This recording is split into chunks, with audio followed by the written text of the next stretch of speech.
Migraine అనేటువంటి దానికి ఉన్నటువంటి కరెక్ట్ తెలుగు వర్డ్ ఏంటి? ఏమి అర్థం కావట్లేదు. ఇప్పుడు can you define it first? అసలు హెడేక్స్ని డిఫైన్ చేయాలి. మైగ్రేన్ కాదు, హెడేక్. హెడేక్స్. ఎంత హెడేక్సే. హెడేక్స్లో 3 రకాలు ఉన్నాయి. ఓకే.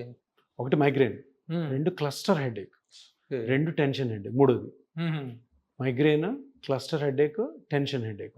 ఇవన్నిట్లో కూడాను ఇప్పుడు మామూలుగా మనకు కడుపు నొప్పి వస్తే స్కానింగ్ చేస్తే ఏదో ఒకటి బయటపడుతుంది కదా. ఈ 3 హెడేక్స్కి మనకి హెడ్కి ఏముంటుంది? స్కానింగ్, ఎంఆర్ఐ స్కాన్ చేయండి, ఏముండదు. ఏం బయట ఏం చేస్తాం? ఏదైనా కనపడితే కదా ఏమైనా చేయడానికి. సార్, నా వైఫ్కి, నా కూతుర్లు ఇద్దరికి కూడాను విపరీతమైన ఇది ముగ్గురికి హెడ్ చేయించాను. స్కానింగ్ ఒకసారి కాదు, 2 సార్లు కాదండి. ఏమి లేదమ్మా, బాగానే ఉంది. ఏం లేదు, బాగానే ఉంది.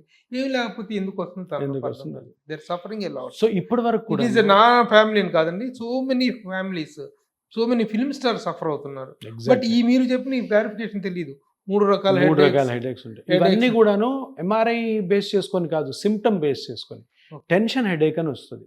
టెన్షన్ వల్ల వచ్చే హెడేక్ కాదు. టెన్షన్ హెడేక్ ఎలా ఉంటుందంటే ఇట్లా బ్యాండ్ లాగా పట్టేస్తుంది.